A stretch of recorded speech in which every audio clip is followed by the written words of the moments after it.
Hello, my name is Tammy Bagdigian, and I am a Doctor of Chiropractic candidate at the University of Bridgeport School of Chiropractic. First of all, I would like to thank the ACA Rehab Council, Dr. Demond, and the University of Bridgeport for giving me the opportunity to participate in this poster contest. I would also like to thank the East Farmington Volunteer Fire Department, Firefighter Dave Koplowitz, and Firefighter Irma Butler for helping me out with the videos in this presentation. My poster topic is Preventing Firefighter Injury, a Functional Fitness Approach. I came up with the idea after being in the volunteer fire service for 15 years and seeing the types of injuries that occurred.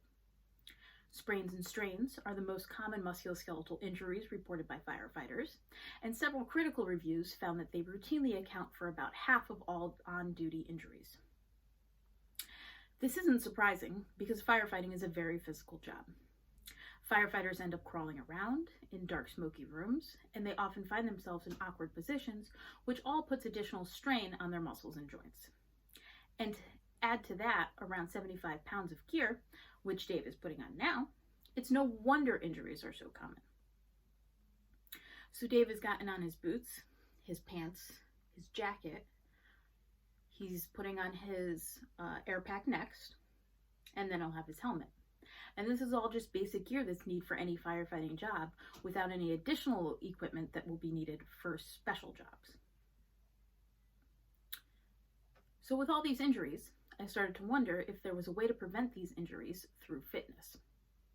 All the trade publications I've read state that firefighters need to practice like they play and incorporate the 8 key elements of firefighting into their activity to help avoid injury.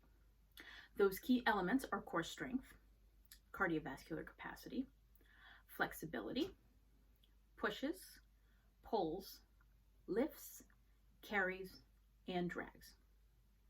All of these moves can be easily done on duty. Dave and Irma are going to take us through some examples of those moves now. So first up, we have the plank, which is a great core strength exercise. Crawling can be incorporated into some high-intensity interval training workouts to help increase cardiovascular capacity. Dave is also using a weight as he crawls. Yoga is great for flexibility, but is probably easier to do without the gear on.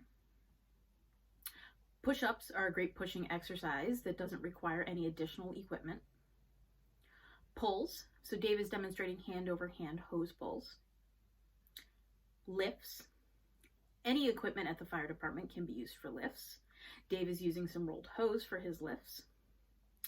He's also using the rolled hose for his carries, which he is incorporating some lunges into.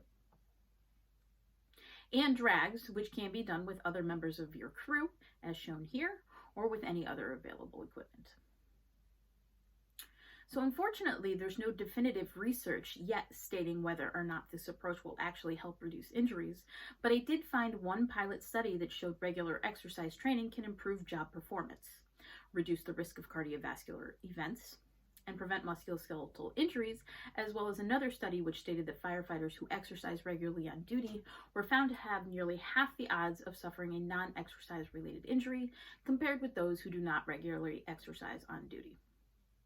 Conversely, some research has shown that nearly 1/3 of injuries among firefighters were the result of physical training and exercise, and that those who report exercising regularly on duty are over 4 times as likely to suffer exercise-related injury when compared with firefighters who do not regularly exercise on duty. So what does all this mean?